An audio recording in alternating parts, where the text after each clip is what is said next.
राम राम राम राम राम राम। हे नाथ, हे मेरे नाथ, मैं आपको भूलूं नहीं। राम। एक सार बात है, जो कुछ करना है वो न करने के लिए है। हम जो भी कुछ करते हैं ना, तो हमें परम विश्राम मिलना चाहिए। जैसे गोस्वामी जी महाराज ने पूरी रामचरित मानस लिखने के बाद में कहा कि अब मेरा विश्राम मिल गया है मुझे। करने की जो भीतर में राग है ना, एक ये राग पर बात कर रहे हैं कि ये राग है ना, ये बड़ा जन्म मरण देने वाला है। ये राग हमारा जो करने का राग है, विश्राम मिलना चाहिए जीवन में हमें। कहने का मतलब है कि एक सार बात है, जो करना है वो न करने के लिए है। अब ये काम कर लिया, अब ये कर ले, अब ये काम कर लिया, अब ये कर ले, अब इतना पाठ कर लिया, अब वो पाठ कर ले। अब करना है सब कुछ होने में होना चाहिए कि नहीं, कि राग करने का होना चाहिए। अंतिम साधन है कुछ नहीं करना, अंतिम साधन है। और सिद्धि हो ही नहीं सकती नहीं तो। और सिद्धि में करना हो ही नहीं सकता। सिद्धि में याद रखिए, जहां सिद्धि है वहां करना हो ही नहीं सकता। साधनों में करना है, साधनों में जब तक साधन है तब तक करना है। वो करना करना वो पहली सीढ़ी है, पहली श्रेणी है। ये करना करना पहली श्रेणी है। ये हमारा जीवन नहीं है, ये जीवन हमारा नहीं है। इसके बाद होता है ना, करने के बाद होना हो जाएगा ना, होना हो जाएगा। और होना होना होते होते क्या हो गया, बाद में है हो जाएगा। होने के बाद है। ये ध्यान रखिए, है होना, जागृति, और होने के बाद में है हो जाएगा। जागृति जैसे हम गीता भवन में है तो हमें जागृति है एक, कि गीता भवन में है। ऐसे स्वतः एक जागृति का नाम होना है। और फिर जागृति के बाद में तीसरी स्टेज आती है हो जाएगा। हमें करना कुछ भी नहीं है, करना कुछ भी नहीं है, ध्यान रखिए। जब तक करना है तब शरीर पदार्थ रहेंगे साथ में। और होना भी नहीं है। होना भी क्या होगा फिर, होना क्या करना है ही मिल गया। तब जिसके लिए होना हो रहा था वो ही लाभ लेना था, उसकी प्राप्ति है कि हो गई। तो है में हमारे को पहुंचना है, ये है ध्येय जीवन का। है में पहुंचने के लिए वहां करना नहीं है, करने का राग नहीं है। इस वास्ते करना अपने लिए करोगे ना, तो ये भीतर में करना मिटेगा नहीं, याद रखिए। अपने लिए खाओगे, अपने लिए सोओगे, अपने लिए देखोगे, अपने लिए चलोगे, तो करोगे तो है में नहीं पहुंचोगे। अपने लिए करोगे तो आप कैसे पहुंचोगे है में, बताइए। आप तो है नित्य स्वयं रहने वाले। और करना जितने भी है ना, जितनी भी करना, सब क्रिया, ये सब संसार में है। तो फिर आप करोगे तो फिर करना मिटेगा नहीं। करना चाहो तो करो। करना चाहो, अगर आपके मन में है कुछ करने की, अगर है राग है, आसक्ति है, तो संसार के लिए करो। या तो आप अपने को, शरीर संसार को, प्रकृति के है, प्रकृति को सौंप दो, या फिर भगवान को दे दो, तो उद्धार हो जाएगा। और अपने लिए करने से उद्धार नहीं होगा। अपने लिए करने से क्या होता है कि अपने लिए करने से वो क्रिया है, वो निरंतर रहने वाली नहीं है। क्रिया कोई निरंतर रहती है क्या? हम लोग सत्संग कर रहे हैं, अभी चर्चा कर रहे हैं कितनी देर बैठेंगे, कितनी देर करेंगे? ना निरंतर करना है ना, क्रिया है ना, ये रहने वाली नहीं है। क्रिया से जो हमें फल प्राप्त होता है ना, वो फल निरंतर रहने वाला भी नहीं है। कोई भी क्रिया से जो फल मिलेगा वो निरंतर कैसे होगा? क्योंकि क्रिया क्रिया क्रिया से क्रिया की प्राप्ति होती है। कारण है, देखिए, क्रिया जब कारण है तो उससे जो होने वाला कार्य भी निरंतर कैसे रहेगा? अब बताइए आप भी, कि क्रिया के अनुसार ही तो कार्य होगा। और आप नित्य रहने वाले हैं ना, तो क्रिया के साथ आप निरंतर रह सकते हैं। आप रह सकते हैं क्या कोई भी क्रिया के साथ में? आप क्रिया के साथ में निरंतर नहीं रह सकते। और फल के साथ में भी आप निरंतर नहीं रह सकते, क्योंकि जो क्रिया किया उसका फल मिला है, उसके साथ में भी आप निरंतर नहीं रह सकते। इस वास्ते संग और क्रिया के त्याग के साथ जरूरत है। क्या करना है? इस क्रिया के त्याग के साथ संबंध है।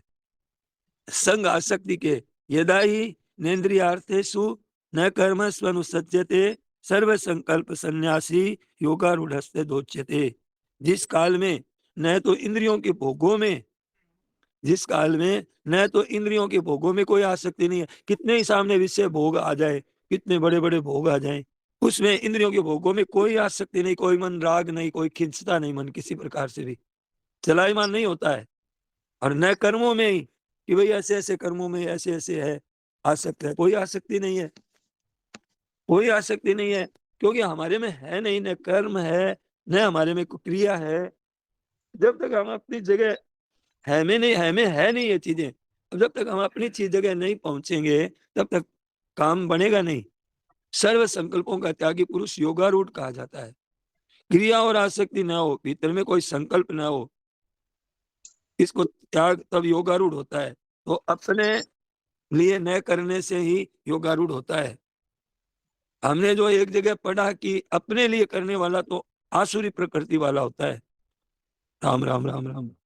हिरण्याक्ष हुआ, हिरण्याक्ष क्या है कि मैं कभी मरूं नहीं, इतनी बड़ी तपस्या की, एक अंगूठे पे खड़ा हो गया, एक अंगूठे पे खड़ा होकर के और तपस्या कर रहा है। और भीतर में क्या भाव है कि मैं मरूं नहीं, मरूं अपने लिए करना पड़ा तो ये तो आसुरी वृत्ति है। तो आसुरी अपने लिए करते हैं, वो उसको आसुर कहते हैं, आसुरी। इस वास्ते आसुरी संपत्ति बांधने वाली होती है। गीता में कहा है आ ब्रह्म भूना लोका, ब्रह्म लोक तक, तो ब्रह्म लोक तक को आसुरी संपत्ति बताया है। लौट कर आ गया, फिर यही आ गया, जन्म मरण वाली जगह में आ गया वापस। मानो इतनी बड़ी क्रिया करके भी और वो फल है वो नित्य नहीं रहा। आ ब्रह्म भुवना लोका पुनरावर्ती अर्जुन है। और भगवान कहते हैं मामु कहते तू कौनते है पुनर्जन्म न विद्यते, तो मेरी प्राप्ति के बाद में पुनर्जन्म नहीं होगा। तो अब कहते हैं कि हम भगवान के लिए हम कैसे करें। तो एक तो हम अपने लिए नहीं करके दूसरों के लिए, इससे भी बढ़िया बात और क्या है कि ये भगवान के सेवा के लिए, सब काम भगवान के लिए। महाराज जी का सारा काम भगवान के लिए, तो पंचामृत बना दिया। जैसे मीरा बाई ने अपना एक बना दिया कि मेरे तो गिरधर गोपाल दूसरों न कोई, और महाराज जी ने अपना बनाया पंचामृत, हम भगवान के ही हैं। तो ये भगवान की सेवा के लिए करें। और ज्ञान मार्ग में प्रकृति करने वाली है, अपने कुछ करने वाले नहीं है। तो फिर आपको अगर ऐसा होगा तो आपका करना होने में परिवर्तन हो जाएगा। वहां आपका कर्तृत्व भोक्तृत्व दोनों नहीं रहेंगे, न आसक्ति रहेगी कर्मों में, न इंद्रियों में आसक्ति रहेगी। तो ये होना हो जाएगा, होना होकर फिर क्या होगा, है में बह जाएगा, है ही रह जाएगा। भगवान के लिए, दुनिया के लिए, है संसार के लिए, तो फिर करना पड़ेगा नहीं, फिर होने लग जाएगा। आसक्ति फल इच्छा आपकी मिट जाएगी, तो फिर दुनिया का हित होने लगेगा, स्वतः ही दुनिया का काम होने लग जाएगा, उनको करना नहीं पड़ेगा। जैसे सूर्य भगवान है, आते हैं तो प्रकाश करना नहीं पड़ता है, सूर्य भगवान के द्वारा स्वतः दुनिया में प्रकाश होता है, साथ साथ भय भी दूर होता है, करना कुछ नहीं पड़ता। ठंडक दूर करनी नहीं पड़ती है और ना अंधकार दूर करना पड़ता है, तो ये स्वतः ही हो जाता है। ऐसे करना होने में बदल कर फिर आपसे आप होने लगता है, फिर होने का परिणाम फिर है। जैसे गोस्वामी जी ने कहा ना, पायो परम विश्राम। अब मुझे करना वरना कुछ नहीं रहा है, उन्होंने कहा जहाँ करना बनता है ही नहीं, कैसे बनेगा बताइए, करना है ही नहीं। करना क्रिया है, क्रिया के कारण हम विचलित रहते हैं, ये कर ले वो कर ले, यहाँ जाए वहां चले जाएं। जाना वाना की बात नहीं है, जाना आना तो होता है, सबका होता है, पर भीतर में करने का जो राग है, आसक्ति है, इंद्रियों में वस्तुओं में खिंचाव है, आकर्षण है, ये मर जाता है। सब काम होने में होने लग जाता है, फिर करने वाला नहीं रहता है। कहने का मतलब यह है, ये प्रकृति का कार्य है, प्रकृति के कार्य ऐसे, ये जो कार्य होने से ये जड़ पदार्थ है, ये बदलते हैं, बदलती है, ये भी बदलते हैं, क्रिया भी बदलती है, दोनों स्थिर नहीं है। देखिए ये प्रकृति के हैं, इसमें क्रिया है और पदार्थ है, तो क्रिया और पदार्थों से आप असंग हो जाओ तो तत्व की प्राप्ति हो जाएगी। क्रिया और पदार्थों से आप हम असंग हो जाए तो हमें तत्व की प्राप्ति हो जाएगी। क्रिया से संबंध नहीं है। अब ऐसे नहीं कि हम चुपचाप बैठ जाएं कि अब कुछ करना नहीं है, ये बात नहीं है, इसको समझना है। ये हमारा खिंचाव, राग, आसक्ति जो है ना, इतना करेंगे तब हो जाएगा। क्रिया और पदार्थ आप अपने लिए मत करो, दुनिया के हित के लिए करो कि मेरा कोई ऐसा काम मेरे लिए तो नहीं हो रहा है ना, मेरे स्वार्थ का अभिमान तो नहीं आ गया ना, मुझे कहीं आसक्ति तो नहीं है, मेरा खिंचाव संसार में तो नहीं हो रहा है ना। भगवान के लिए करोगे तो भक्ति योग हो जाएगा, भक्ति और सेवा करो तो कर्म योग हो जाएगा, गुणा गुणे सुवर्तन्ते तो ये ज्ञान योग हो जाएगा। ये सब समर्पण ही है, ये सब तीनों ही अक्रिय हो जाएंगे आप, अंत में परमात्मा स्वतः उसमें परिवर्तन हो जाएगा। अपने लिए करोगे तो उस तत्व की प्राप्ति नहीं होगी, अपने लिए तो बंधन होता है, हम अपने लिए करते हैं सुबह शाम अपने सुख आराम के लिए, हम और ही दुनिया बसा के रखे हैं, कैसे काम चलेगा बताइए। हमको कितना सजग होना है, कितना सावधान होना है हर एक समय में। अगर आप अपने लिए करेंगे तो बंधन होगा, जन्म मरण होगा, है नित्य और करना अनित्य करने से फिर कैसे छूटेगा आप बताइए। आप तो नित्य, हम नित्य है, अब सब नित्य है, रहने वाले हैं, और हम अनित्य में मतलब है कि अपने को स्वीकार कर लिया, है तो नित्य है और करना है अनित्य है, तो करने से फिर कैसे छूटेगा। फिर करना ही करना, फिर करना ही करना, फिर करना ही करना, छूटेगा नहीं। कितनी आसक्ति होती है हमारे में, मर गया तो फिर जन्म ना बाकी रह जाएगा, क्यों, आपने करने का जो भीतर में राग है, आसक्ति है। अब क्या करें, कोई काम होता है अब क्या करें, अब गीता याद हो गई अब क्या करें, फलाना याद हो गया अब क्या करें। तो अब ये करने करने की राग है, ये सब होने में होना चाहिए। जन्म गया तो मरना बाकी रहेगा, नहीं करने का राग रहेगा तो मर गए तो फिर जन्मना बाकी रहेगा, ये चक्र चलता ही रहेगा भाई, अनंत काल तक चलता रहेगा, पीछा नहीं छूटेगा। तो ये पीछा कैसे छूटे कि अपने लिए कुछ नहीं करना हो, तब छूटेगा। कोई भी काम हो अपने लिए, उठना भी नहीं, सोना भी नहीं, बैठना भी नहीं, देखना भी नहीं, अपने लिए कुछ नहीं करेंगे तो हमारे वास्तविकता का अनुभव हो जाएगा। या तो आप हम प्रकृति को दे देवें, चाहे दुनिया को दे देवें और चाहे भगवान को दे देवें। दुनिया को लिए करेंगे तो कर्म योग हो जाएगा, भगवान के लिए करेंगे तो भक्ति योग हो जाएगा, और प्रकृति के लिए करेंगे तो ज्ञान योग हो जाएगा, और अपने लिए करेंगे तो ये जन्म मरण योग हो जाएगा।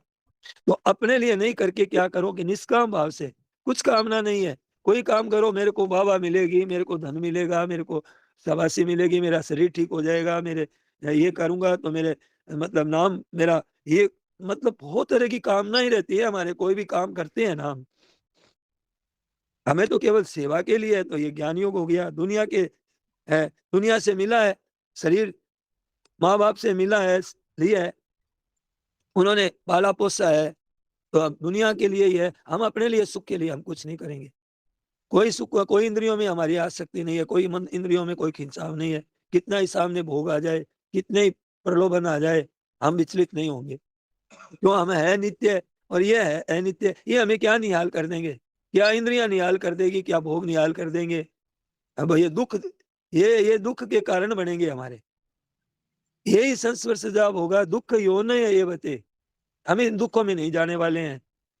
अपना तो अपने तो दुनिया के काम करना है, और अपना इष्ट है भगवान है, और अब उनके लिए करना, अपना कुछ नहीं करना है अपने को। तो गोस्वामी जी क्या कह रहे हैं कि आप में 5 बातें हैं, आप ईश्वर के तो अंश है साक्षात, आप इस एडवांस के संसार के नहीं है, आप अविनाशी हैं। और क्या कहते हैं, ईश्वर अंश जीव अविनाशी चेतन है, आप में जड़ता नहीं है, अमल है, आप में पाप ताप कभी नहीं है, अभी पवित्र है, हरदम पवित्र रहते हैं हम, हरदम पवित्र रहते हैं, पाप ताप हमारे पास नहीं पहुंचते हैं, और सहज सुख राशि है, आप आनंद स्वरूप है।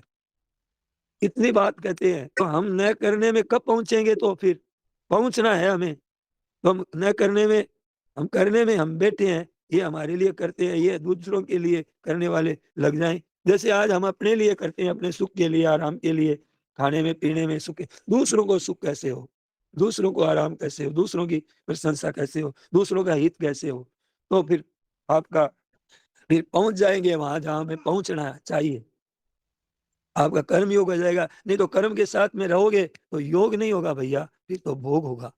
ये कर्म तो आपका क्या बताया, पूर्वार्ध है, ये उत्तरार्ध नहीं है, पूर्वार्ध है। उत्तरार्ध क्या है फिर, उत्तरार्ध है समत्वम योग उच्यते, योगस्य कुरु कर्माणि संगम त्यक्त्वात्म संगम त्यक्त्वात्म शुद्धये, योगस्थ कुरु कर्माणि संगम त्यक्त्वा धनंजय हर्षिद्य सिद्ध्यो समो भूत्वा समत्वम योग उच्यते। समत्व ही योग है। ऐसे प्रकृति के लिए करोगे तो प्रकृति के जो दिया है ना आप स्वतंत्र हो जाओगे। क्यों क्यों हो जाओगे स्वतंत्र? ये आपने प्रकृति की चीज प्रकृति को सौंप दी है भाई। योगस्थ कुरु कर्माणि संगम त्यक्त्वा धनंजय।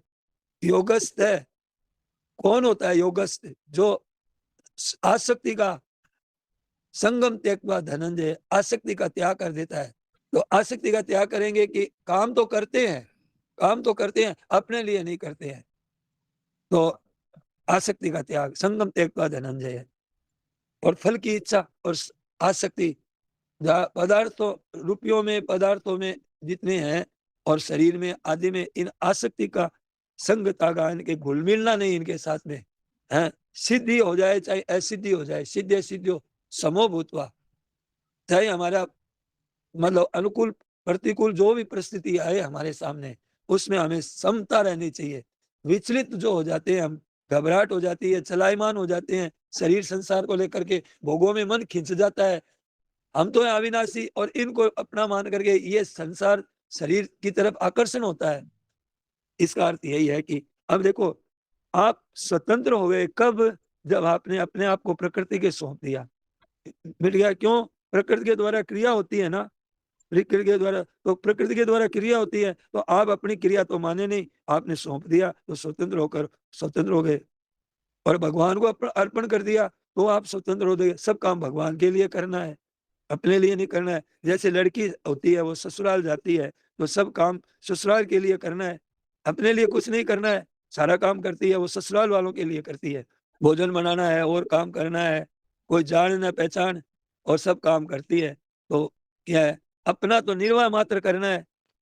अपना निर्वाह, ऐसी हमारी परंपरा बनाई हुई है। अपने दूसरों की सेवा कर सकने में, अपने को निर्वाह करने में कोई मना नहीं है। नींद ले लो भाई, नींद ले लो, कोई मना थोड़ी है। निर्वाह आप भी ले लो। दूसरों की दुनिया, दुनिया का हित हो निर्वाह से, जिससे निर्वाह करेंगे इससे काम चलेगा, सेवा हो सकेगी।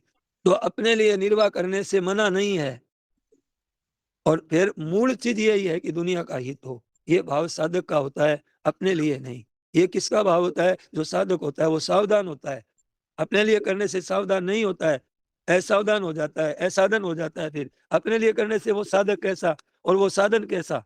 न वो साधन है वो न साधक है। तो क्रिया किया जाए अनित्य है और आप नित्य है, तो नित्य को अनित्य से क्या पुष्टि मिलेगी? आप बता दो, क्या मिलेगी पुष्टि? हम है नित्य, ये है अनित्य। ये हमें क्या दे देगा? रुपया क्या दे देगा हमें? क्या संसार का सुख हमें क्या दे देगा? रहेगा थोड़ी सुख। हमें तो वो सुख चाहिए जो हमारे पास में है, नित्य है। वो कब मिलेगा? ये 3 मार्ग बता रहे हैं, तब मिलेगा। करना है वो न करने के लिए है। जो करना है करो, लेकिन अपने लिए, अपने सुख के लिए, अपने आराम के लिए नहीं करना है। सेवा करने के लिए करना है। जितना द्रव्य है शरीर से सेवा करो, तो करते करते करने का जो विभाग है एक तरफ हो जाएगा, आपका बंटवारा हो जाएगा अपने आप ही। जब आप सेवा में लगाओगे अपने को परिवार के, समाज के, सबके सेवा में लगाओगे, तो शरीर का विभाग अपने आप अलग हो जाएगा। शरीर लगेगा संसार का, लगेगा प्रकृति का, लगेगा तो अपने आप या भगवान का लगेगा। समझ में आ जाएगी एक बात। एक तरफ हो जाओगे आप, और आप भगवान के अंश हैं, तो आपको यह अनुभव हो जाएगा। ऐसा ये क्रिया और पदार्थ है ना, ये प्रकृति का अंश है और आप परमात्मा के अंश हैं। तो आप अपने रह जाओगे, एक आप ही रह जाओगे। फिर इनके साथ संबंध नहीं रहेगा, ये विभाग स्वतः ही अलग हो जाएगा। फिर क्या है? स्वतः ही रह जाएगा। क्या रह जाएगा? है तत्व शिष्यते शेष संज्ञ। शेष आप रह जाओगे। आप कैसे हुआ है ऐसा? कि ते प्राप्नुवन्ति मामेव सर्वभूति ते रता। आप प्राणी मात्र के हित में रत हो, ऐसा भाव हो गया आपका। केवल दूसरों का हित हो। मेरी हर एक क्रिया में दूसरों का हित है कि नहीं है? उठने में, बैठने में, चलने में, बोलने में, देखने में। तो ऐसा करने से क्या होगा कि ऐसे भाव रखने से अपना स्वार्थ छूट जाएगा, और स्वार्थ छूटने से दूसरों का हित अपने आप होगा। फिर स्वार्थ ही स्वार्थ करते रहे, स्वार्थ ही स्वार्थ करते रहे जीवन में, ऐसे इसको लेकर के अभिमान करते रहे, स्वार्थ कर रहे थे, तो ऐसे भैया स्वार्थ करने से तो दुनिया का हित नहीं होगा, आप समझ लीजिए। हम अपना मतलब बनाने के लिए नहीं आए हैं, अपना काम करने के लिए नहीं है, हम औरों को सुख देने के लिए आए हैं, इसीलिए भेजा है। तो परहित सरिस धर्म नहीं भाई, ये क्यों कहा है फिर? और जिनके हित भीतर में परहित बस जिनके मन माई, तिनके जग दुर्लभ कछु नाही। उसके लिए तो कुछ भी दुर्लभ नहीं है। इतना बड़ा लाभ होता है। अपनी आसक्ति मिट जाएगी, इंद्रियों का राग मिट जाएगा, संसार का भोगों का खिंचाव मिट जाएगा। अच्छा, परहित करने से क्या होता है आपको पता है ना? कि परहित करने से आपका हित होता है। दिख रहा है कि आपको दूसरों का परहित हो रहा है, आप किसी की सेवा कर रहे हो, किसी को दान दे रहे हो, किसी का मतलब उपकार कर रहे हो, रास्ता बता रहे हो किसी को, तो लगता तो उसका हित है कि उसका हित हो रहा है, नहीं, आपका हित हो रहा है उसमें। वो आपको हित दिखना चाहिए। दूसरों को मतलब लगाते हैं, शक्ति लगाते हैं, दूसरों के अपने सेवा में लग गए, तो हमारे शरीर से आसक्ति मिटती है हमारी, तो वास्तव में हम निर्लिप्त हो जाएंगे। दिखता तो है दूसरों की सेवा करता हुआ, अपना धन खर्च करता हुआ दिखता है, खर्च उसका नहीं हो रहा है। खर्च तो पैसा धन शरीर से मेहनत हो रही है, पर उसका और हित दिख रहा है उसका, पर हो रहा है आपका हित। अपने लिए करोगे तो भाई बंधन होता ही है। अपने लिए करता है, पदार्थ है तो बंधन है, क्रिया है तो बंधन है, दोनों ही बंधन का कारण है। पदार्थ है, वो पदार्थ का मतलब शरीर, मकान, रुपए, भोग सब आ गए इसमें। और क्रिया में मतलब क्रिया का जो एक हमारा भीतर में राग है करने का, क्रिया का, इस वास्ते हमारे पास पदार्थ है, वो संसार से मिले हुए हैं, तो संसार से मिले हुई तो चीज ऐसा संसार को देना हमारा कर्तव्य है। क्यों? आपका तो है नहीं, पहले था नहीं, रहेगा नहीं, तो अभी जल्दी से हम अपने को कैसे अपने को ऊंचे उठे इनसे। इससे बड़ा लाभ है, हम देखते हैं कि रुपये पदार्थ है, इनमें मतलब रखे, इनको रखे, इनमें आ सकती, ये हमारे काम की चीज नहीं है। ये तो एक तरह से बेईमानी है। क्यों? कि हमारा था ही नहीं, अपने को तो निर्वाह करना है, निर्वाह करने का तो हक है। तो मतलब है कि युधिष्ठिर महाराज ने नारद जी से पूछा कि जो सन्यासी की गति सबसे ऊंची बताई गई, सन्यासी होता है उसकी गति बहुत ऊंची होती है, तो क्या गृहस्थ में रहते हुए भी मनुष्य सन्यासी की गति प्राप्त कर सकता है क्या? तो बोले कि नारद जी ने बोले कि कर सकता है, केवल अपना निर्वाह, बस निर्वाह है। अधिक जो अपने को मानता है तो वो अभिमान करता है, तो वो तो कहते हैं कि इतना धन हो गया है, इतना हमने संग्रह कर लिया, तो वो तो कहते हैं चोर है, तूने आवश्यकता से ज्यादा, तेरे को ये नहीं करना था और तूने इतना ये किया है, तो उसको बोलो कि सजा मिलेगी भैया। चोर को तो सजा मिलनी चाहिए। सदंड महरती, अपने लिए कुछ नहीं करना, अपने तो प्रभु के चरणों के शरण हो जाना है, अपने लिए क्या करना है, कुछ नहीं। अब ये अटकल अपने को सीख लेनी चाहिए। इतना बढ़िया प्रवचन मिलेगा नहीं, इतनी बातें मिलेगी नहीं, इतनी अच्छी अच्छी बातें, अपने परम हित की बातें हैं ये, हम लोग नहीं समझ रहे हैं, सुनते हैं, सुन करके बस जयराम जी की क्या बोले क्या नहीं बोले क्या समझ में, इस पे गहराई से विचार ही नहीं करते हम लोग। सेवा कर दो, अपने कुछ नहीं करना है, पीछा छूट जाएगा, अपने लिए कुछ नहीं करना है। अच्छा देखिए, करने का जो होता है ना, उसका फल भी आदि और अंत वाला ही होता है, अंत ही वाला होता है। तो हमारे क्या करना काम आएगा? आदि और अंत में से रहित है, हमारे क्या काम आवे? इस वास्ते हमारे को तो परमात्मा तत्व की प्राप्ति करनी है, करना होता है तो हमें कुछ बनना ही पड़ेगा। अब देखिए, करना होगा जहां तो बनना ही पड़ेगा और लाना पड़ेगा, कुछ परिवर्तन भी करना पड़ेगा, परिवर्तन करना पड़ता है तब करना होता है। कितनी सामग्री चाहिए बताइए करने में, तो तब करना होता है। तो अपनी चीज है ना जिसमें कुछ भी करना ही नहीं है मौजूद, तो वो कैसे सिद्ध होगी? जो चीज अपने लिए है, वो मौजूद है, वो कैसे हमारे को सिद्ध हो? तो बता दिया क्या बताया? अपने को जो आज ज्ञान नहीं हो रहा है, दिख नहीं रहा है, प्राप्त नहीं हो रहा है, सब बातें हो रही है हमारे साथ में जो नहीं होनी चाहिए।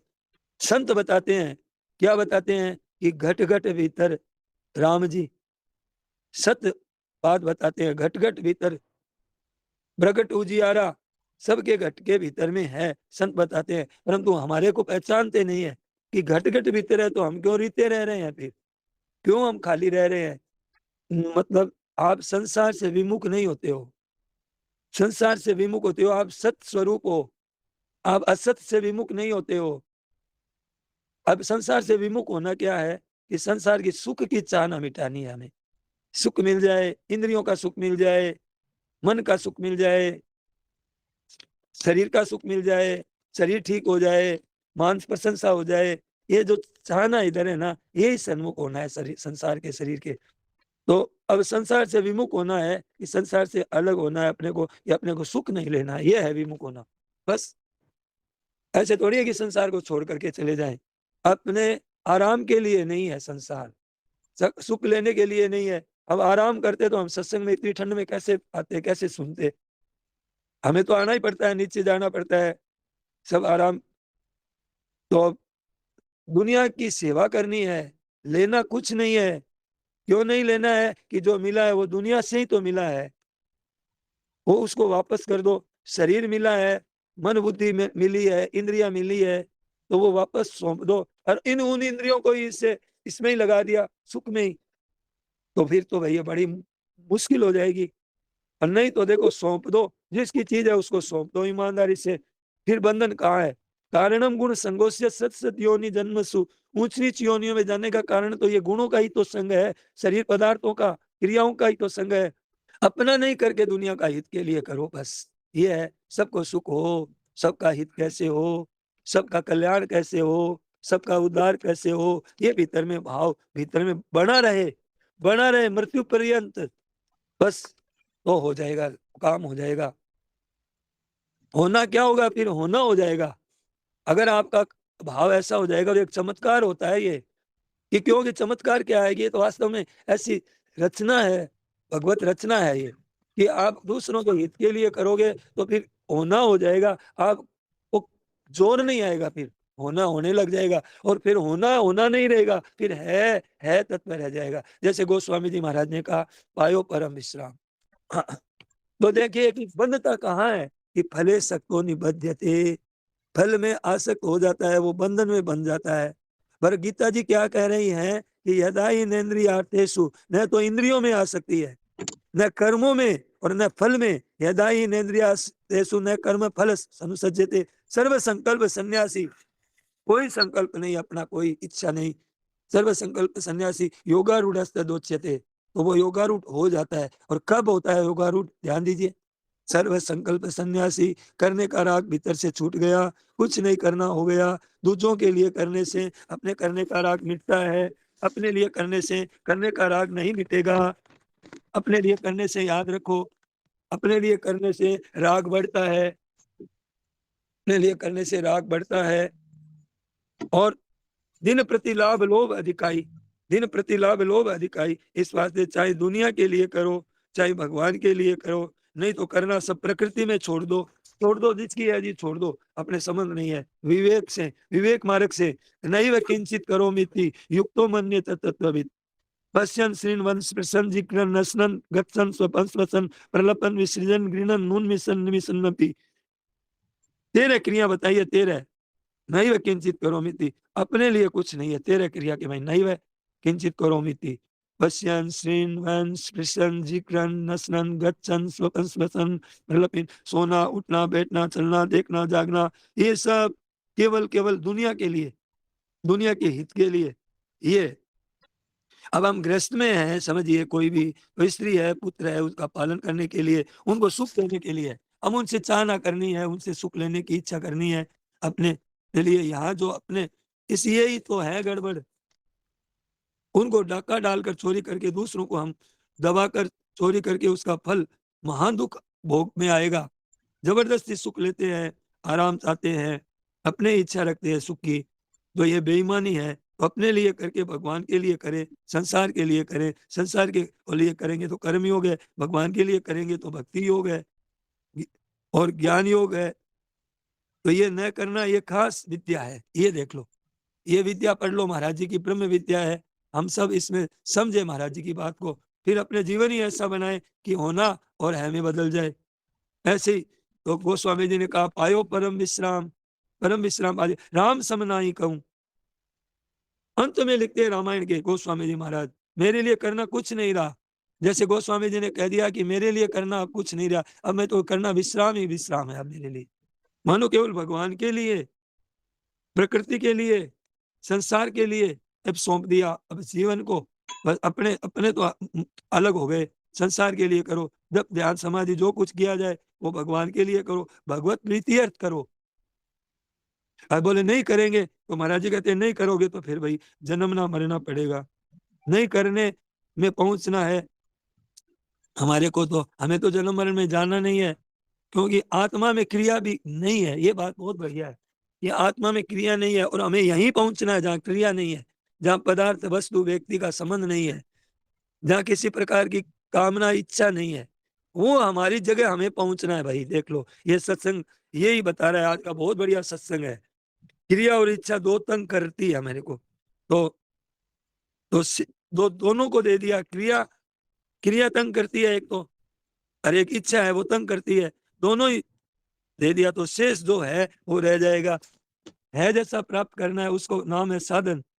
है प्राप्त क्या क्या, तो बच्चा है तो माँ बैठी है तो माँ की गोदी में लेती है, तो क्यों नहीं। बच्चा रो रहा है और माँ गोदी में क्यों नहीं ले रही है, तो गोदी में तो लेना पड़ेगा माँ को। तो अपने को भगवान पर सौंप दिया तो भगवान रहेंगे। अब भगवान को देखना पड़ेगा, दिखना पड़ेगा। तो गोपिकाएं क्या कहती है, क्या कहती है, दयित दृश्यताम दिक्षुतावकाश। अपने सब कुछ भगवान पर रख दो। जैसे गोपियों ने ये पद गाया ना, आज महाराज जी ने भी गाया सत्संग में कि दयित दृश्यताम, दिख जाओ प्रभु आप मेरे को, हमको दिख जाओ। दिक्षुतावकाश तई धृता सवस त्वाम विचिन्वते शरद उदास है साधु जात सत सरसिजोदर श्री मुषादृशा सुरतनाथ ते शुल्क दासिका भरत विघ्न तो नेह किम बदय। हम तुम्हारे हैं, ये कह रही है गोपिका, इतना जोर दे के कह रही है। काम हुआ कि नहीं हुआ गोपिकाएं का, ध्वजा मानते हैं, प्रेम की ध्वजा है वो, हम तुम्हारे हैं। और ये कहती है, और साथ साथ में ये कहती है कि छोटे छोटे जंतु जितने भी प्राणी हैं सब जो दिखते ही नहीं हमको वो भी आपके ही है। महाराज ने कहा चातुर्मास में ये छोटे छोटे ये जंतु आते हैं ना, ये और छोटे बड़े सब भगवान के हैं। ये गोपिकाएं कह रही है सब भगवान के ही है, तो हम भी भगवान के तो हैं ही। हम भगवान के हैं तो हमारे खाना पीना जीना कुछ भी हमारे लिए हम कुछ नहीं है, ये परवाह ही नहीं संसार के लिए। तो संसार के लिए हमारे लिए कोई चिंता नहीं है, चाहे भगवान की तरफ प्रभावित कर दो, चाहे प्रकृति को छोड़ दो, चाहे भगवान की तरफ संसार की तरफ प्रभावित होने से बच जाएंगे अगर हम ऐसा करेंगे। भगवान की तरफ प्रभावित प्रभावित प्रवाह कर दे और संसार की तरफ कर दें और प्रकृति को सौंप दें, तो हम क्या हो जाएंगे, बच जाएंगे भैया। है जैसा रह जाएगा, करने का पदार्थ संसार का संबंध पदार्थों का अगर रहेगा तो योगारूढ़ नहीं होंगे। यदा ही इंद्रियार्थे सुने कर्म स्वनुसज्जते, तब तो योगारूढ़ होंगे।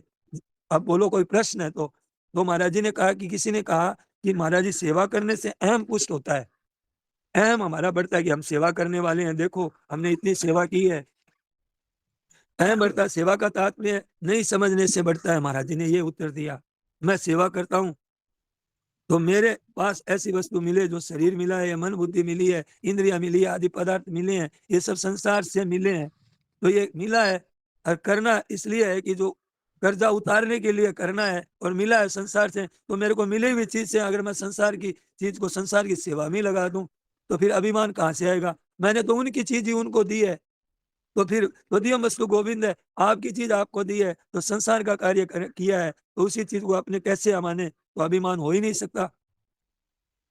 अभिमान क्या होगा, आपकी चीज मैंने आपको दे दी तो अभिमान क्या हो गया।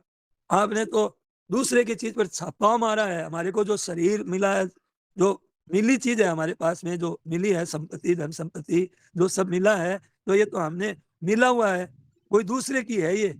हमने छापा मारा और हमें सेवा के लिए दी थी और हमने अपने में लगा दी, तो गलती सुधार रहे हैं भैया। अभिमान किस बात का आएगा, अभिमान नहीं आएगा। अब दूसरा प्रश्न किया है, अभिमान क्या होता है कि अभिमान नहीं होगा, अभिमान अपने मानने से होता है। अब दूसरा प्रश्न है कि महाराज जी आप 3 योग बताते हैं, कर्म योग, ज्ञान योग, भक्ति योग, और अंत में लिखा है कि ज्ञान योग अंतःकरण अंत में, और अंत में पहले लिखा है ज्ञान योग और अंत में लिखता है भक्ति योग। तो भक्ति योग विलीन हो जाता है, महाराज जी के भक्ति योग में विलीन हो जाते हैं। तीन बातें हैं, एक तो देखिए कौन सी बातें हैं तीन, एक तो कर्मयोग, एक है भक्ति योग, दोनों ज्ञान योग में परिवर्तन हो जाते हैं। ध्यान देना, बात को बहुत समझने की बात है। और ज्ञान योग और कर्मयोग दोनों किस में लीन हो जाते हैं? भक्ति योग में। तो पहले कर्मयोग, फिर ज्ञान योग और फिर भक्ति योग, ये क्रम है हमारा। ये तीन प्रकार, और गीता का भी यही क्रम है। तो ये तीन प्रकार का है, तो कौन सा प्रकार ले लो भले, एक में पहुंच जाओगे तो सब में पहुंच जाओगे। अगर आप कर्मयोग, अगर आप ज्ञान योग, कर्मयोग और योग को लिया तो आपका कर्मयोग ये जो है, तो भक्ति योग में, भक्ति योग और ज्ञान योग के लिए, और पहले आप कर्मयोग और फिर ज्ञान योग तो फिर भक्ति योग, ये तीन प्रणाली है। अब अलग अलग है, इसमें शंकाएं कुछ है तो बोलो।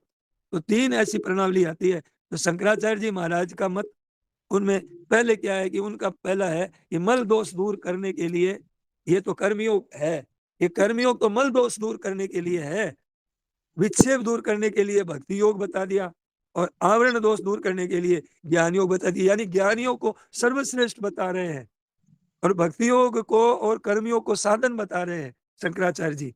और रामानुजाचार्य जी क्या कहते हैं कि कर्मयोग को अंतःकरण की शुद्धि का साधन ही बताते हैं, और ज्ञान योग विवेक के लिए कहते हैं, और ज्ञान योग के बाद कहते हैं कि भक्ति योग भगवान के लिए है, तो वो भक्ति योग को श्रेष्ठ बता रहे हैं, वो बाकी को दोनों को साधन बता रहे हैं। और ज्ञान योग अपने लिए, और कर्म योग दुनिया के लिए, और भक्ति योग भगवान के लिए। ये प्रणाली है। दो बात बताई है, तीसरी प्रणाली अपने लिए, तीनों ही स्वतंत्र। अब महाराज जी अपनी बात बता रहे हैं कि ज्ञान योग, कर्म योग, भक्ति योग, इनका भी एक क्रम बताते हैं, पहले ज्ञान योग, फिर कर्म योग, फिर भक्ति योग। और इन तीनों प्रणालियों में तीनों ही स्वतंत्र है। जो चीज वो कहते हैं कि कर्म योग, ज्ञान योग साधन है, कोई कहता है भक्ति योग साधन है, ये महाराज जी कहते हैं ज्ञान योग, कर्म योग तीनों ही स्वतंत्र है, और तीनों से ही बराबर परमात्मा की प्राप्ति में स्वतंत्रता है, तीनों में प्राप्ति। कर्मयोग के लिए बताया, तीसरी अपने लिए बताया, एक कर्मयोग संसार के लिए, और ज्ञान योग अपने लिए, और भक्ति योग भगवान के लिए। तो कि फिर एक प्रश्न हो रहा है कि महाराज जी होनापन में कुछ कर्तृत्व भाव रहता है क्या? महाराज जी कहते हैं होनेपन में कर्तृत्व नहीं रहता, क्रिया के साथ संबंध मात्र रहता है, वो व्यक्ति मात्र रहती है। जैसे मतलब हवा, कपड़ा हवा में सूख रहा है तो हिल रहा है हवा के कारण, तो ऐसे हिल रहा है, तो वो ऐसे ही ज्ञप्ति मात्र है, होने में कुछ संबंध नहीं रहता है उसका, केवल ज्ञप्ति मात्र रहती है। तो केवल ज्ञप्ति मात्र होने और वे में वर्ती है ही नहीं, वहां कोई वर्ती बनती नहीं है, उसको लेकर के वर्ती नहीं बनती है कि हमारे में कोई ऐसी क्रिया हो रही है। इस बात से कर्म है करना, करना है पहले, फिर होना है 2 नंबर, और फिर है 3 नंबर। तो भक्त बनने के लिए क्या लक्षण है? तो भक्त बनने के लिए अपना कुछ नहीं है, भगवान का है, भगवान के लिए कर रहे हैं, भगवान की शक्ति से अपने कर रहे हैं। हमारे पास शक्ति नहीं है हमारी कुछ भी, वो शक्ति हम इसमें नहीं लगाएंगे, संसार में सुख लेने में नहीं लगाएंगे, वो शक्ति अपने में भगवान में लगाएंगे। कुछ नहीं करना है, यही है बस। नारायण नारायण नारायण नारायण। सबको प्रणाम। सियावर रामचंद्र की जय, और मुकुट बंसी वाले की जय।